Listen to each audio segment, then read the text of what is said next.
Chapter जो है तुम्हारा एडोल्फ हिटलर के बारे में। हिटलर के साथ साथ ये जो है Nazism and the rise of Hitler, ये टॉपिक इम्पॉर्टेंट है। ठीक है, जब भी आप हिटलर के बारे में पढ़ोगे तो हिटलर से पहले आपको कुछ उसके बारे में पता होना चाहिए। हिटलर जो है 1889 में रशिया में 1889 में ऑस्ट्रिया में बॉर्न हुआ था। ये जर्मनी में बॉर्न नहीं हुआ था।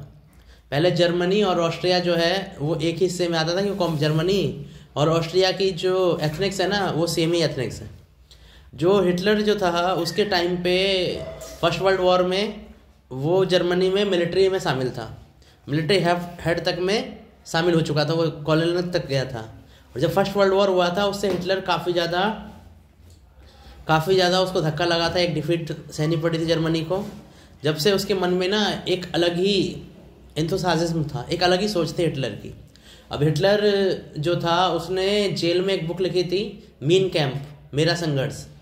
जेल में Hitler was a wonderful painter and a good orator. Hitler एक काफ़ी अच्छा ऑरेटर था।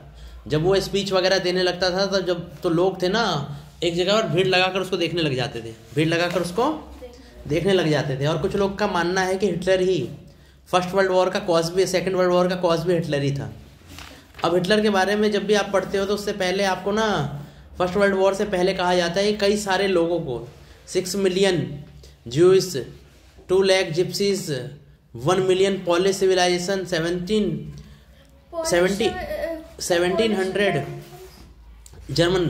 Germans who were considered mentally and physically disabled beside innumerable political opponents। Second world war के टाइम पे ये बात हुई थी।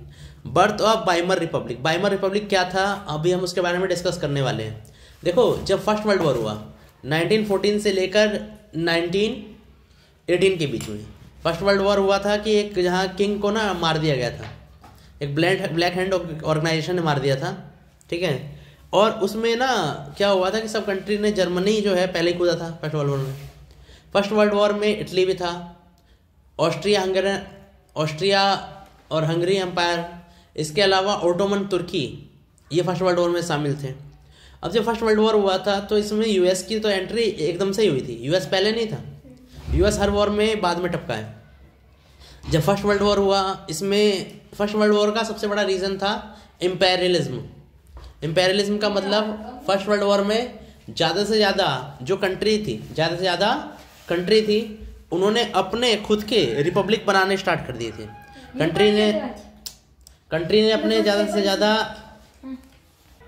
फर्स्ट वर्ल्ड वॉर में क्या हुआ कि एकदम से ही काफ़ी ज़्यादा कंट्रीज़ जो थी, जर्मनी ने शुरुआत में तो फ्रांस को ऑक्यूपाई किया, बेल्जियम को ऑक्यूपाई किया, सदरलैंड यूएस आर्मी के द्वारा दोबारा जीत लिया गया था। जर्मनी को ना सेंट्रल पावर ने डिफीट कर दिया 1918 में। जब जर्मनी डिफीट हुआ तो जर्मनी का जो भी एम्पायर था वो जर्मनी के हाथ से निकल गया।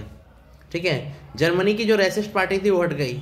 जर्मनी ने अपना एक न्यू कॉन्स्टिट्यूशन बनाया और एक फेडरल स्ट्रक्चर बनाया। Deputies were now elected the German parliament और रिच स्टेज, ये जर्मनी की पार्लियामेंट थी। यूनिवर्सल वोट को अडॉप्ट किया गया था।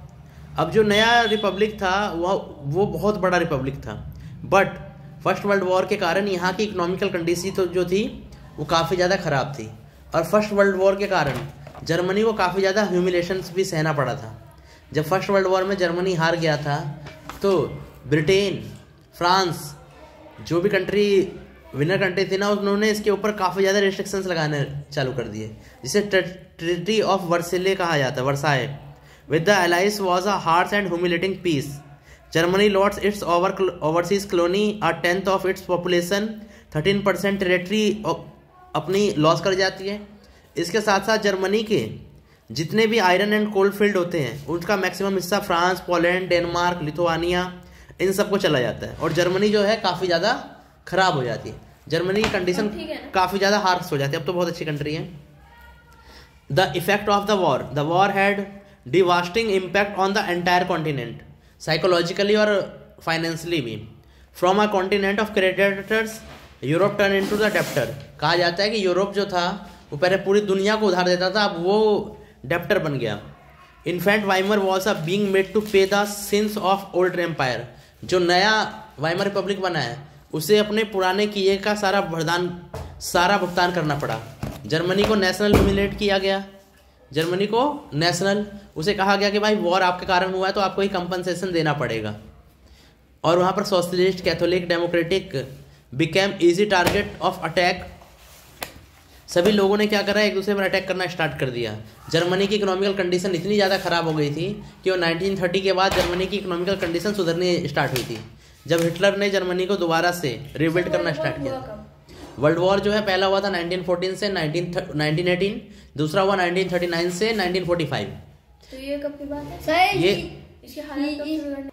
देखो, जर्मनी की जो इकोनॉमिकल कंडीशन थी वो काफ़ी ज़्यादा ख़राब हो चुकी थी।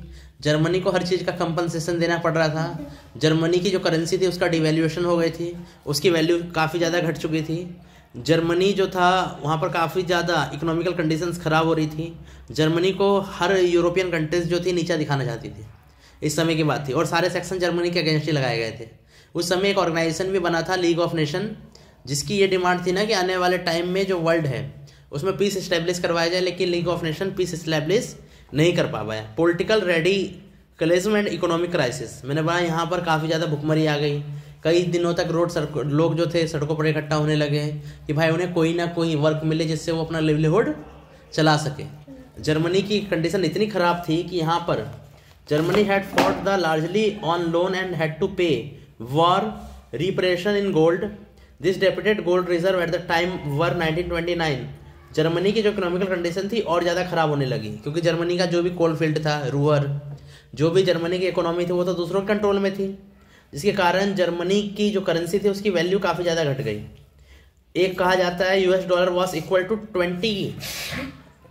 24,000 मार्क्स। जो $1 है ना उसकी वैल्यू हो गई थी 24,000 मार्क्स, जो जुलाई में बढ़कर 3,50,000 मार्क उस समय की जो जर्मनी की करेंसी थी उसकी वैल्यू काफ़ी ज़्यादा घटती चली गई। जर्मनी की जो वैल्यू है ना वो काफ़ी ज़्यादा घटती चली गई। जर्मनी की इकोनॉमिकल कंडीशन, फाइनेंशियल कंडीशन, हर चीज़ ख़राब हो गई। द ईयर्स ऑफ डिप्रेशन 1924 से लेकर 1928 के बीच में जो जर्मनी की इकोनॉमी थी उसे कहा जाता है year of depression. Yet this was built on sand.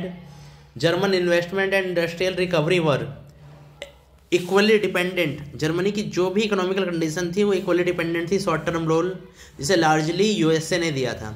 Support was withdrawn when wall street exchange, ये दुनिया का सबसे बड़ा एक्सचेंज था जो अमेरिका में था, वॉल स्ट्रीट एक्सचेंज, जिसके कारण वर्ल्ड में द ग्रेट इकोनॉमिक डेप्रिसिएशन हुआ था। अब जर्मनी के बारे में एक चीज़ और याद रखना कि जर्मनी जो था इस समय तक जर्मनी की इकोनॉमिकल कंडीशंस तो ख़राब थी, एज वेल एज जर्मनी को जो लोन दिया था वो किसने दिया था? USA ने दिया था। USA बचपन से ही काफ़ी ज़्यादा तेज़ था, मतलब पैदा होते ही जब से वो इंडिपेंडेंट हो गया था। US को डबल बेनिफिट मिल रहा था। एक तो US ने क्या करा, आपको लोन दिया कि भाई आप क्या करो, वॉर में लड़ाओ। फ्रांस और ब्रिटेन को पैसे दिए कि भाई लोन में तू वॉर लड़, हम तेरे को पैसे दे रहे हैं। जर्मनी को दिया कि वॉर का तू ना लोन सुधा, जितना तू लेते हैं इतने देशों लोगों का नुकसान पहुंचाया है। दोनों तरफ से फ़ायदा, एक फ़ायदा उसको इधर से हुआ, एक फ़ायदा उसको इधर से हुआ। लेकिन जब वॉल स्ट्रीट एक्सचेंज हुआ तो जर्मनी USA की भी इकोनॉमी ख़राब हो चुकी थी। इस समय पूरे वर्ल्ड की इकोनॉमी ख़राब हो चुकी थी, शेयर मार्केट के प्राइस काफ़ी ज़्यादा गिर चुके थे। ठीक है, तो ये कंडीशन जर्मनी के लिए भी एक खतरनाक थी। लेकिन वाइमर रिपब्लिक को बाद में रिफ्यूज़ कर दिया गया। जो वाइमर रिपब्लिक था ना, जब हिटलर बना तो हिटलर ने वाइमर रिपब्लिक वगैरह सब चीज़ को रिफ्यूज़ कर दिया, लीग ऑफ नेशन से खुद को निकाल दिया। हिटलर कई मामले में अपनी कंट्री के लिए अच्छा भी था। जैसे हिटलर ने सबसे पहले क्या करा, द डिस्ट्रक्शन, अभी क्या होगा, rise of Hitler. This crisis the economy, polity and society formed the background to Hitler's rise power. Bond कब हुआ था मैंने पहले बता दिया आपको, 1889 में। ऑस्ट्रिया में अपना मैक्सिमम टाइम इसने चर्च में ही पढ़ाई करी थी। जर्मन डिफेंडेड हॉरिफाइड, ये जर्मन से हार जाता है और स्मॉल ग्रुप्स बनाता है और जर्मन कोल्ड पार्टी बनाता है। He subsequent to cover the organization and renamed national socialist German party. बाद में उसी का नाम चेंज होकर नाजी पार्टी हो जाता है। 1923 में हिटलर प्लान करता है कि बवारिया को ना कैप्चर कर लिया जाए, बट वो फेल हो जाता है और वो जेल में डल जाता है। जब वो जेल में चला जाता है तो उसके बाद हिटलर एक बुक लिखता है जिसे मीन कैंप कहा जाता है। उसके बाद 1928 में जो इसकी नाजी पार्टी है उसे 2.6% वोट मिलते हैं, लेकिन 1932 में इसकी पार्टी को 37% वोट मिलते हैं और ये जर्मनी की सबसे बड़ी पार्टी बन जाती है। अब वो धीरे धीरे पावर में आ जाता है हिटलर। एक पावरफुल स्पीकर था, काफ़ी पैसन से बोलता था, और वो जब वर्ड बोलता था ना तो पीपल अपने आप को वहाँ से मूव नहीं कर पाते थे। He promise to build a strong nation. बोलता है कि जो भी इनजस्टिस हुआ है जर्मन के पीपल के साथ, उसे हिटलर जो है ठीक करेगा। जो भी जर्मन के पीपल के साथ इनजस्टिस हुआ है, जर्मन को एक पावरफुल कंट्री बनाएगा। उसने कहा कि सारे फॉरेन इन्फ्लुएंस को हिटलर जो है कंट्रोल कर लेगा, और जर्मनी की जो खोई हुई इज्जत है उसे हिटलर दोबारा लाएगा। हिटलर ने धीरे धीरे किया भी ऐसा कि भाई जो भी इलाके, जो भी कोलफील्ड वगैरह निकल गई थी ना उनके हाथों से, उसे हिटलर ने दोबारा से सीज करना स्टार्ट कर दिया। और उन्होंने पीपल्स को ये दिखाया, रेड बैनर्स बना दिए गए, swastika, the Nazi salute and the ritualize applause speeches were all part of his spectacular power. जो स्पीच देता था उसका काफ़ी ज़्यादा इफेक्ट पड़ा हिटलर पे।